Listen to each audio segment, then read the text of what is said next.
جو عمران خان کے لائے ہوئے ایف بی آر کے چیئرمین تھے، انہوں نے ٹویٹ کیا ہے کہ ہم جیسے فواد چودھری کہہ رہے ہیں نا کہ ہم خانہ جنگی سے چند انچ دور ہیں، تو شبر جدی کہتے ہیں کہ ہم دیوالیہ ہونے سے چند قدم دور ہیں۔ اس ماحول میں سیاسی افراتفری اور اتنی خوفناک کہ انریسٹ کی پیشن گوئیاں کی جا رہی ہیں اور کہا جا رہا ہو کہ عمران خان تو برداشت کر رہے ہیں، ان کے ہاتھ سے نہ نکل جائے، کہ ہر صورت قانون انصاف کی دھجیاں اڑانی ہے اور لوگوں کو یقین دلانا ہے کہ یہ امپورٹڈ گورنمنٹ ہے۔ اور وہ بیچاری گورنمنٹ بھی کیا کہ وہ کہتے ہیں نا کہ چڑھ جا بچہ سولی پہ رام بھلی کرے گا، شہباز شریف کو بچہ بنا کے سولی پہ تو چڑھا دیا، اب رام بھلی کرے گا نہیں کرے گا یہ اللہ جانتا ہے۔ کہ کل انہوں نے انتہائی سیاسی فیصلہ کیا کہ پیٹرول کی قیمت نہیں بڑھائی، جو خان صاحب کے دور سے جس کی اسمبلی رکھی تھی کہ 235 روپے کیسے کر دیں پیٹرول کے، کب تک؟ 15 دن، 1 مہینہ، 1.5 مہینہ، یہ بم تو گرنا ہی ہے۔ بس پاکستانیوں ایک بات یاد رکھو، روز ریپیٹ کرتا ہوں، جان بوجھ کے کرتا ہوں کہ شاید کسی دن تمہاری سمجھ میں آ جائے، یہ جن کے درمیان لڑائیاں پڑی ہوئی ہیں نا، یہ ان ٹرم آف ڈالر میں خرچ کرتے ہیں۔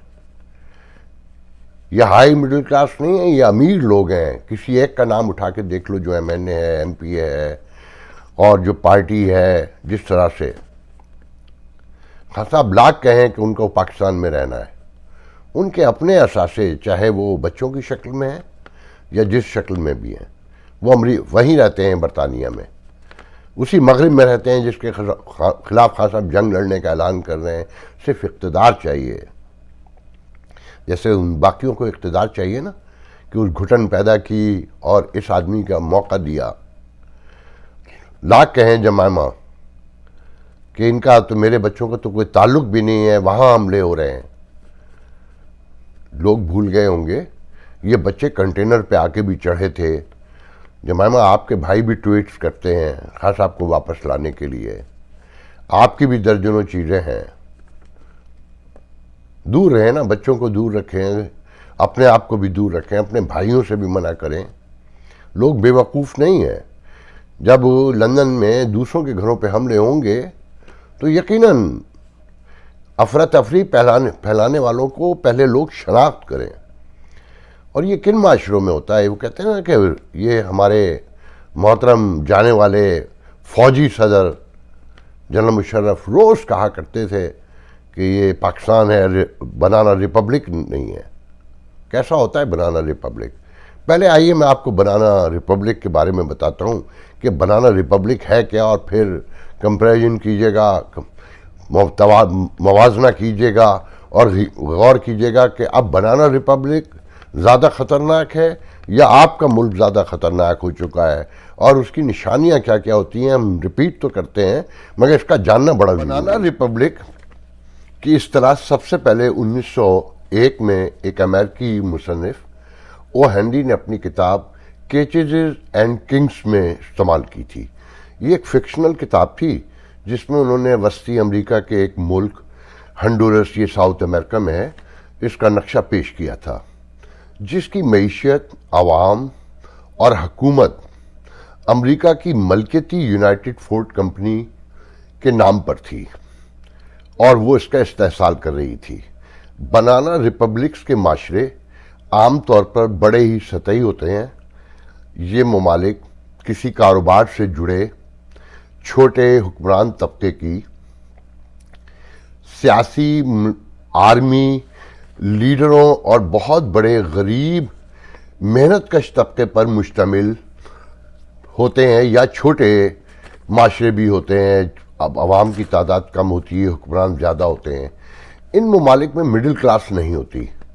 حکمران طبقہ محنت کش طبقے کا استحصال کر کے ملک کی معیشت کے بنیادی شعبے جات کو کنٹرول کرتا ہے۔ آپ سمجھ رہے ہیں کہ آپ کے ذہن میں منظر پورا آ رہا ہوگا۔ بنانا ریپبلک کی ایک توہین آمیز بنانا ریپبلک ایک توہین آمیز اصطلاح ہے جو اکثر مختلف مسائل سے دوچار معاشروں کو بیان کرنے کے لیے استعمال کی جاتی ہے یا ملکوں کو، ایسے ممالک کی معیشت کا انحصار عام طور پر کسی ایک مصنوعات کی برآمد پر ہوتا ہے، جیسے ہمارے ہاں چڈی، بنیان یا اسپورٹس۔ تو جیسے ہنڈورس کی معیشت کا انحصار کیلے کی برآمد پر تھا، وہاں صرف ایک ہی چیز اگتی ہے، کیلا زیادہ ہوتا ہے اور وہاں سے ہی زیادہ آتا ہے، امریکہ بھی۔ بنانا ریپبلک سیاسی طور پر غیر مستحکم ملک ہوتا ہے اور اس کی معیشت کا انحصار دوسرے ممالک کی ملکیتی کمپنیوں کے زیر کنٹرول ہوتی ہے۔ میں اس پہ تبصرہ نہیں کروں گا، آپ خود اس کو دیکھتے جائیں۔ بنانا ریپبلک کی خصوصیات: بنانا ریپبلک صرف وسطی امریکہ یا ٹروپک ممالک تک ہی محدود نہیں ہے، اب جدید دنیا کے ممالک میں بھی اس کی خصوصیات موجود ہیں۔ بنانا ریپبلک کی اہم خصوصیات مندرجہ ذیل ہیں، اس کو غور سے سنیں اور اپنے بیک گراؤنڈ میں اسے تلاش کرنے کی کوشش کریں کہ اس پر کیا ہم پورے استعمال ہوتے ہیں یا اب بنانا ریپبلک ایک بڑی اصطلاح ہے، یا ہم وسیع پیمانے پر سرکاری کرپشن، ظالم حکومت، غیر مستحکم حکومت، بغاوت کا ماحول، محدود قدرتی وسائل کی برآمد پر معیشت کا انحصار، دوسرے ممالک کے ملکیتی انفراسٹرکچرز، غیر ملکی سرمایہ کاری یا کاروباری اداروں پر مجموعی اقتصادی انحصار، وسیع پیمانے پر غربت، طبقاتی تقسیم، یہ بنانا ریپبلک کی جو اصطلاح ہے اس میں شامل ہوتے ہیں۔ اگر یہ تمام چیزیں ہوں تو پھر بنانا ریپبلک کہا جاتا ہے۔ تو یہ تھا بنانا ریپبلک۔ آپ ذرا غور کریں کہ چڈی بنیان کے علاوہ تو آپ بھی کچھ نہیں بیچتے نا، وہی ظالم حکومتیں ہیں، وہی اشرافیہ ہے، وہی کنٹرول ہے دنیا کا، سب کچھ ویسا ہی ہے نا۔ تو آپ بنانا ریپبلک سے کہیں اوپر جا چکے ہیں۔ وہ چھوٹا سا معاشرہ ہے ہنڈورس جس کی مثال دی گئی، یا اور جہاں جہاں یہ سب کچھ ہے، بہت چھوٹے سے سماج ہیں وہ۔ آپ بہت بڑا سماج ہے، 22 کروڑ کا، وہ بھی غلط فگر ہے، اگر صحیح مردم شماری ہو تو آپ 25 کروڑ سے کہیں اوپر ہیں۔ اور آپ کے حالات یہ ہیں کہ نہ کھانے کو روٹی ہے، دیوالیہ کے قریب ہیں، اور لڑائی بڑھ رہی ہے کم ہونے کے بجائے، بڑھ رہی ہے نا۔ تو جس گھر میں لڑائی بڑھتی ہے، ایک تو ہماری اماں کہتی تھی وہاں فرشتے نہیں آتے برکت لے کر، اللہ کا پیغام لے کر کوئی فرشتہ نہیں آتا پھر وہاں، اور پھر کام دھندہ سب ختم ہو جاتا ہے۔ تو غور کریں کہ آپ کے حالات کیا ہو چکے ہیں۔ پھر دہشت گردی کہ آپ کی سرحد پر افغانستان سے 7 جوان پرسوں مارے گئے، اور ابھی ایک بلوچ لڑکی نے جو بہت پڑھی لکھی ہے، لائر ہے، اور جس لہجے میں اس نے ڈسکرپشن لکھی ہے کہ جو سینٹ کا چیئرمین ہے، اس کے محلے میں کہنا چاہیے کہ بلوچوں کی لاشیں نکلی ہیں۔ پھر روز وہ خاتون بتا رہی تھی، پھر میں نے ان سے پوچھا کہ ہر 10-15 دن کے بعد یہ لاشیں برآمد ہوتی ہیں، یہ عذاب سہ نہیں پائیں گے، آپ کی بد دعائیں سہ نہیں پائیں گے۔ اور عام فوجی کی ماں باپ بہن بھائی، ان کی آہیں، اور پھر بیواؤں کی جن کے چھوٹے چھوٹے بچے ہیں، لوگ وطن کی حفاظت کے لیے جاتے ہیں، وہ اپنے اندرونی دشمن سے لڑنے کے لیے روزانہ جو ہر طرف پیدا ہو رہے ہیں، کب تک؟ اور جو حالات سیاسی طور پہ پیدا کر دیے گئے ہیں، میں نہیں یہ کہنے سے باز آؤں گا کہ یہ سب آپ کا بویا ہوا ہے جسے آج قوم کاٹ رہی ہے۔ کل میں نے بتایا تھا نا کون کہاں سے نکلا ہے۔ تو یہ آخری عذاب جو لے کر آپ آئے ہیں، یہ جانے کہاں لے کر جائے گا اور اس کا انجام کیا نکلے گا۔ یہ درست ہے کہ یہ جو آج پنجاب میں حکومت بنی ہے، اس کی کوئی سیاسی ساکھ نہیں ہے، اس کی کوئی اخلاقی ساکھ بھی میرے خیال میں نہیں ہے، مگر یہ خان صاحب کے فیصلے ہیں کہ انتشار بڑھے، کیونکہ عدم اعتماد پہ تو یقین ہی نہیں کرتے۔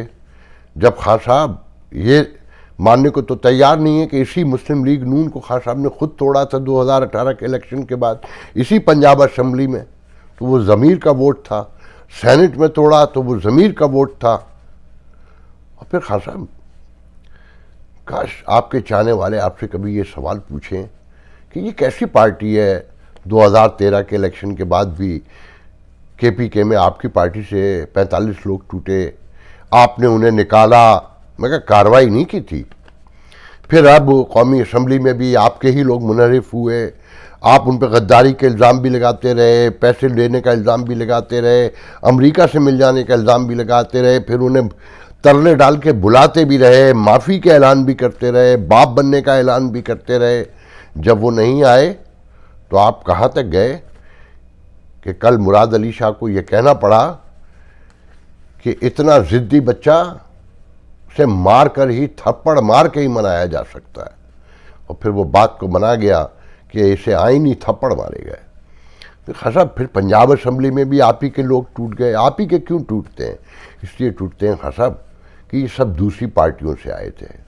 24 کا قافلہ تو آپ کے جہانگیر ترین جہاز میں بٹھا کر لے کر آئے تھے نا، اور انہوں نے وہیں کہہ دیا تھا، جاننے والے جانتے ہیں، گواہیاں دے رہے ہیں لوگ کہ یہ جو 24 آزاد آپ نے پی ٹی آئی کا پٹا جن کے گلے میں ڈالا تھا، انہوں نے وہیں کہہ دیا تھا 2-2.5 سال رہیں گے پھر کسی اور پارٹی میں چلے جائیں گے۔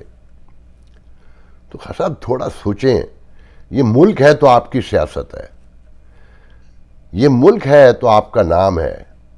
یہ ورلڈ کپ آپ نے اپنے لیے نہیں جیتا تھا، اس پاکستان کے لیے جیتا تھا۔ یہ اقتدار، یہ جو آپ کو چاہیے، یہ ملک ہے تو مل سکتا ہے۔ اتنی جلدی کیا ہے؟ آپ دھرنے دیں 126 دن اور کہیں کہ بس امپائر کی انگلی اٹھنے والی ہے، آپ توڑ پھوڑ شروع کر دیں، آپ کہیں کہ ابھی حکومت ختم کرو۔ صاحب اینٹ کے جواب میں ہمیشہ پتھر ہی آتا ہے۔ آپ نے کوئی نرمی نہیں دکھائی، اور پھر اب تو یہ کہا جا رہا ہے کہ جس ادارے میں جا رہے ہیں جو اس کا حال ہے، تو اب کہنے والے کہتے ہیں کہ ان اداروں کا یہ حال ہے، اتنا خالی ہے کہ صرف وہاں سے ایک پرچی ملتی ہے کہ کوئی پوچھے تو کہہ دینا خان آیا تھا۔ پھر توشہ خانے کی 2 4 6 کی کہانی نہیں، اب تو سب سامنے آ گیا کہ 112 تحائف۔ آپ نے اندر ہی اندر قانون بھی بنا لیا، 50% پہ شہباز گل بے شرمی سے کہتا ہے، اور آپ نے خرید کے وہ سب بیچ دیے۔ انسانی تاریخ میں، حکمرانی کی تاریخ میں ایسا کبھی کوئی واقعہ کہیں نہیں سنا کہ حکمران خریدتے ہوں سستے داموں اپنے ہی مال خانے سے اور باہر ملکوں میں جا کے بیچ دیتے ہوں، مگر آپ ایماندار ہیں۔ حسب 2 4 10 20 نہیں، ہزاروں آنکھیں کھلی ہوئی ہیں۔ یہ جو آپ کے ساتھ ہیں غصے میں، نفرت میں، ضد میں، یہ اس خطے کی شان ہے کہ سوچے سمجھے بغیر آگے بڑھتے جانا ہے، چاہے پھر انجام کچھ ہی ہو۔ اور یہ جتنے لوگ ہیں ہائی مڈل کلاس یہ ہیں، نچلے طبقے کے تو بہت نہ ہونے کے برابر لوگ آپ کے ساتھ ہیں۔ ہاں صاحب، اگر آپ میں تھوڑی سمجھداری ہوتی، گریز سے اگر آپ چھوڑ جاتے تو آپ کا ووٹ بینک بڑھتا۔ اگر آپ ووٹ بینک بڑھ رہا ہے تو فساد ہوگا، اول تو ایسا ہو نہیں رہا۔